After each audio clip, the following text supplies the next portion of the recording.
안녕하십니까. 야부리 TV의 야부리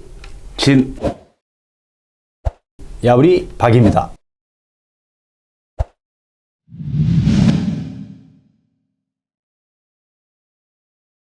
최근 제가 통계를 한번 살펴보니까요, 8월 초 기준으로 해가지고 서울의 아파트 전세 물량이 2만 한 3천 건, 지난해에 비교하면 거의 한 12%, 13% 줄었고, 2022년 기준으로 보면 거의 반토막이더라고요, 보니까. 그러니까 전세 물량이 엄청나게 지금 줄고 있다.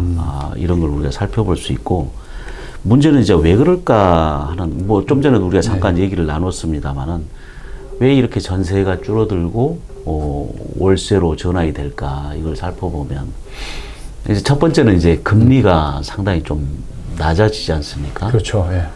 특히 이제 집주인 입장에서는 옛날에 이제 금리가 높을 때야 뭐 전세금 받아가지고 저금도 할 수도 있고 뭐 여러 가지도 할 수가 있을 건데, 차라리 본인이 전세금만큼 대출 받아서 메우고 전세자한테 월세 받는 게 훨씬 유리하다는 이제 그렇죠. 생각이 생각이 드는 거죠.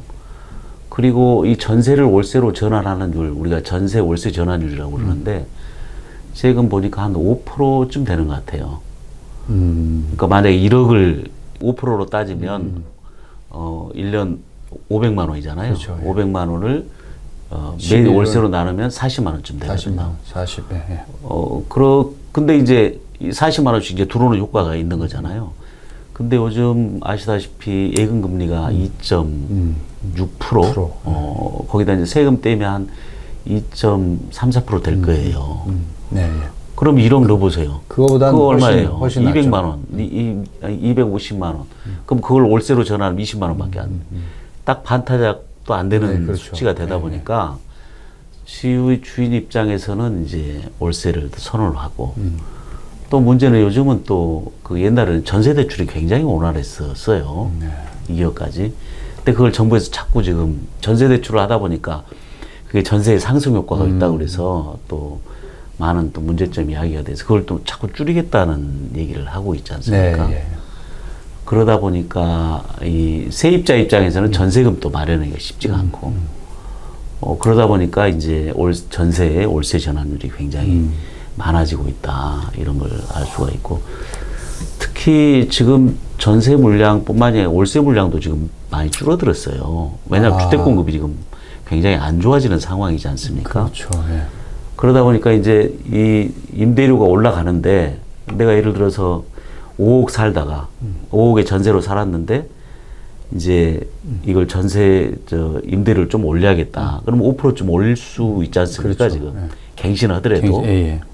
그럼 5% 올리는데 그걸 전세금을 5% 올릴 거냐, 아니면 전세금에 5% 올라간 금을 월세로 전환해서 받을 거냐, 서로 주고 받을 거냐, 이랬을 때 세입자도 그렇고 집주인도 그렇고 그 얼른만큼은 월세로 전환해서 받고 싶어하고 주고 싶어 한다는 거잖아요, 지금. 네, 예. 시장에서. 맞습니다. 예.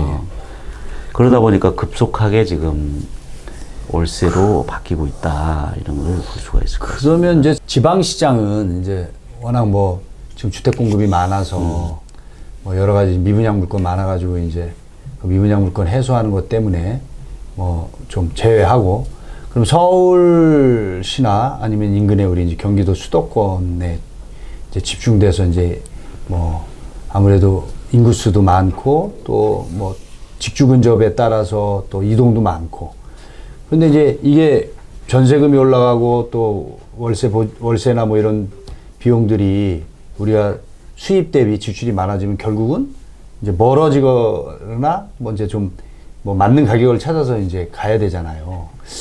그렇죠. 네, 그래서 이제 이게 공급이 이제 교수님 말씀하신 대로 이제 공급이 이제 줄어들다 보면 이런 선택의 폭이 줄어들 수밖에 없고, 또 더군다나 요즘은 이제 재개발 뭐 우리 재건축하는 이제 부분들이 지금 요번에 이제 서울시 뭐 신통기나 기타 여러 가지 뭐 모아타운이나 뭐 이런 거에 의해서 이제 실행이 되고 있다 보니까 이제 그 쏟아져 나오는 세입자 또 어디로 옮겨가야 되니까 그런 것들이 바깥으로 이제 쏟아져 나오는데 갈 데가 없어서 또 이제 외부로 또 밀려가고 이제 이런 현상들이 이제 반복되고 있는데 맞습니다. 이거에 대한 어떤 해법이 뭐가 있을까요? 좀 어떻게 이 전월세 이건 만만치가 않습니다. 사실 전세 월세로 전환하는 추세는 이건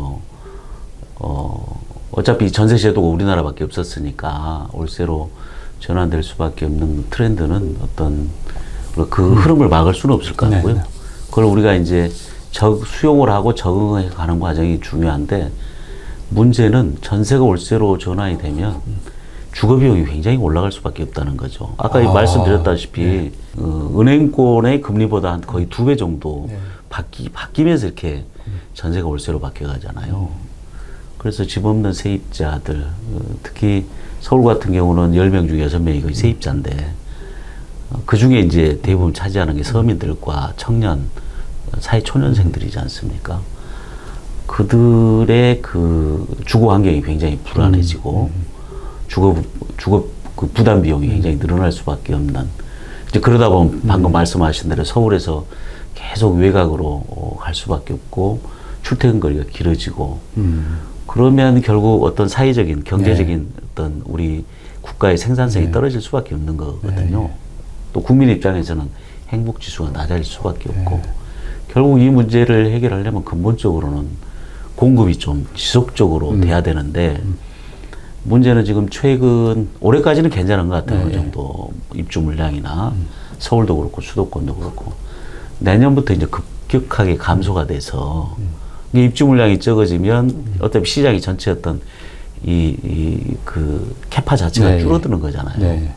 줄어들다 보면 이 임대 시장이 더 안 좋아지는 건데 이 부분이 상당히 걱정이 됩니다, 사실은. 그렇죠. 그래서 지금이라도 사실은 공급에 좀 집중을 하고 우리 3기 신도시 아마 이재명 대통령께서도 또 국토부 장관께서도 직접 챙기는 것 같은데 그 3기 신도시에 30만 호의 물량을 좀 빨리 입주가 될 수 있도록 챙기는 거 하나 하고 그 다음에 이제 도심의 주택 공급을 어떻게 좀 획기적으로 늘릴 거냐.